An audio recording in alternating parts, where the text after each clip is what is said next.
ശ്രീമഹാദേവ്യേ നമഃ. ശ്രീഗുരുഭ്യോ നമഃ. ശൈലപുത്രീ സ്തോത്രം. ഹിമാലയ ഉവാച മാതസ്ത്വം കൃപയാ ഗൃഹേ മമ സുതാ ജാതാസി നിത്യാപി യദ്ഭാഗ്യം മേ ബഹുജന്മജന്മജനിതം മന്യേ മഹത്പുണ്യദം. ദൃഷ്ടം രൂപമിദം പരാത്പരതരാം മൂർത്തിം ഭവാന്യാ അപി മാഹേശീം പ്രതിദർശയാശു കൃപയാ വിശ്വേശിതുഭ്യം നമഃ. ശ്രീദേവി ഉവാച ദദാമി ചക്ഷുസ്തേ ദിവ്യം പശ്യ മേ രൂപമൈശ്വരം ചിന്തി ഹൃത്സംശയം വിദ്ധി സർവദേവമയീം പിതഃ. ശ്രീമഹാദേവ ഉവാച ഇത്യുക്ത്വാ തം ഗിരിശ്രേഷ്ഠം ദത്വാ വിജ്ഞാനമുത്തമം സ്വരൂപം ദർശയാമാസ ദിവ്യം മാഹേശ്വരം തദാ.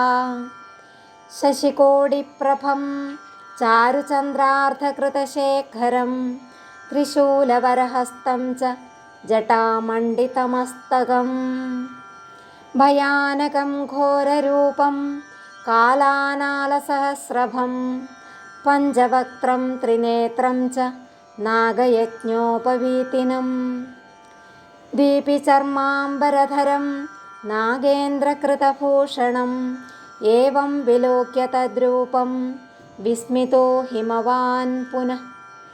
പ്രോവാച വചനം മാതാ രൂപമന്യത് പ്രദർശയ തതഃ സംഹൃത്യ തദ്രൂപം ദർശയാമാസ തക്ഷണാത്.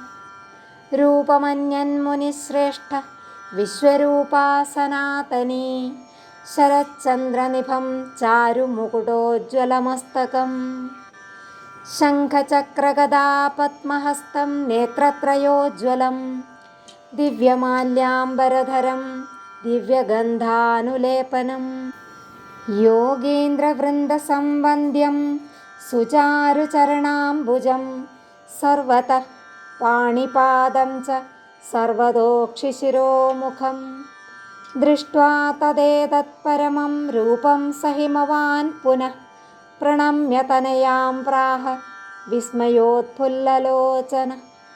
ഹിമാലയ ഉവാച മാതസ്തവേദം പരമം രൂപമൈശ്വരമുത്തമം വിസ്മിതോസ്മി സമാലോക്യ രൂപമന്യത് പ്രദർശയ. ത്വം യസ്യ സോഹ്യശോച്യോ ഹി ധന്യശ്ച പരമേശ്വരി അനുഗൃഹീഷ്വ മാതർമാം കൃപയാ ത്വാം നമോ നമഃ. ശ്രീമഹാദേവ ഉവാച ഇത്യുക്താ സാ തദാ പിത്രാ ശൈലരാജേന പാർവതി തദ്രൂപമപി സംഹൃത്യ ദിവ്യം രൂപം സമാദധേ. നീലോത്പലദളശ്യാമം വനമാലാവിഭൂഷിതം ശംഖചക്രഗദാ പദ്മമഭിവ്യക്തം ചതുർഭുജം ഏവം വിലോക്യ തദ്രൂപം ശൈലാനാമധിപസ്തതഃ കൃതാഞ്ജലിപുടഃ സ്ഥിത്വാ ഹർഷേണ മഹതായുതഃ. സ്തോത്രേണാനേന താം ദേവീം തുഷ്ടാവ പരമേശ്വരീം സർവദേവമയീമാദ്യാം ബ്രഹ്മവിഷ്ണുശിവാത്മികാം. ഹിമാലയ ഉവാച മാതഃ സർവമയി പ്രസീദ പരമേ വിശ്വേശി വിശ്വാശ്രയേ ത്വം സർവം നഹി കിഞ്ചിദസ്തി ഭുവനേ തത്ത്വം ത്വദന്യത് ശിവേ. ത്വം വിഷ്ണുർഗിരീശസ്ത്വമേവ നിതരാം ധാതാസി ശക്തിഃ പരാ കിം വർണ്ണ്യം ചരിതം ത്വചിന്ത്യചരിതേ ബ്രഹ്മാദഗമ്യം മയാ. ത്വം സ്വാഹാഖിലദേവതൃപ്തിജനനീ വിശ്വേശി ത്വം വൈ സ്വധാ പിതॄണാമപി തൃപ്തികാരണമസി ത്വം ദേവദേവാത്മികാ. ഹവ്യം കവ്യമപി ത്വമേവ നിയമോ യജ്ഞസ്തപോ ദക്ഷിണാ ത്വം സ്വർഗാദിഫലം സമസ്തഫലദേ ദേവേശി തുഭ്യം നമഃ.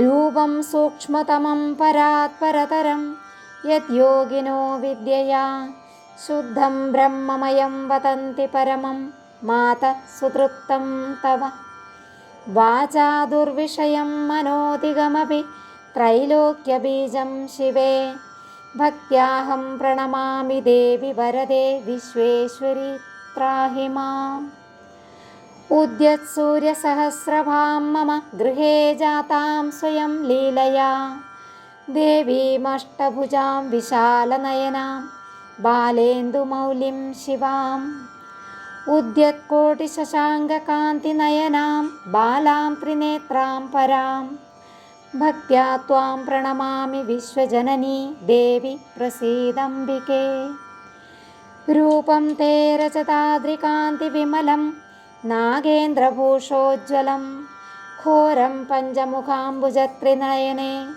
ईमै समुद्भासितं चन्द्रार्धाङ्कितमस्तकं धृतजटाचूटं शरण्ये शिवे भक्त्याहं प्रणमामि विश्वजननि त्वां प्रसीदम्बिके